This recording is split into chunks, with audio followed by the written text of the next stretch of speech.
Ganda lima. Mga kabukid, maglaland trip na po tayo, no? Or naglaland trip na po sila Sir Jake, ano? So nag-recommended po tayo ng ating produkto na matagal na po nating pinopromote, no? Which is yung ating CHC activator. At ito na po 'yon. Ilang tabo na ito kuya? 6 na. Ayun, pag isang hektarya na po ito. Kesa bumili po kayo ng isang drum na malaki, na 200 liters, no? Tanungin nyo po yung inyong kasama sa bukid kung nakakailang knapsack sprayer po sila sa isang hektarya.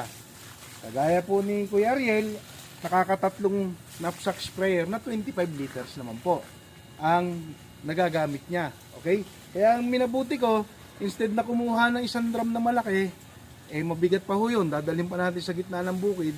Sa timba na lang po. Ang ginawa ko po, nagpalagay, ito, activator na po ito mga kabukid, ano? Nagpalagay na po tayo ng 1 kilo dito sa 6 na litro. Ayan, pipiga-pigain lang po natin. Ito po yung proseso, no? Para lumabas lang yung katas niya. Kasi pag hindi ho natin ito ginawa, mag-iiwan ho ito ng abala sa inyong trabaho. Anong abala? Magbabara po ito sa inyong nozzle sprayer. Kasi hindi po matutunaw yung powder na activator, no? Kasi rice bran po ang ginamit ng ating mga chemist dito. So ganyan lang po, no? So ito pong tubig na to, sakto na po ito sa 3 karga na sprayer ni Kuya Ariel. So ang gagawin lang po, kukuha lang po siya ng 2 tabo nito, isasalin sa kanyang 25 liters sprayer at pupunuan niya na po ng tubig. Hindi niyo na po kailangan magdala ng isang drum na malaki. Oo. Sa gitna ng bukid, no? So ganoon lang po kasimple. At ito po, patatakpan lang po natin to para hindi ho madumihan, no? So ito po si Sir Jake. Hi. Yung ating bagong kliyente na sumubok nitong ating mga produktong ipinakikilala, no? Si Kuya Ariel naman yung kanyang gumagawa sa bukid. At syempre si Ma'am Tess. Ayan. Hi. Tatry kami ng product na yan. Yan. Oh, yan. Yan. Try na Okay. siya. So, bukas ng umaga, babalik po tayo rito para ma-guide naman sila paano i-spray ito sa bukid. So, tatakluban lang po natin ito. Huwag po higpitan kasi ito po ay kailangan niya ng oxygen din. Yun. Ito na lang. Naghahanap akong tatakip.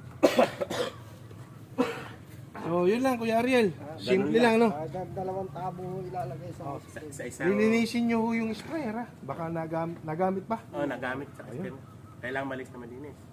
Oh, Mandar para- ba? Yung isa, yung green. Hindi yan, may sarili yung So, yun po yung ating gagawin mga kabukid. Ay, hindi pa ipalilinis natin yung sprayer na gagamitin Yung kulay at green nagamit gumana daw ba? po sa herbicide. So, bawal po kasi itong ma-expose Search na lang natin. sa anumang chemical.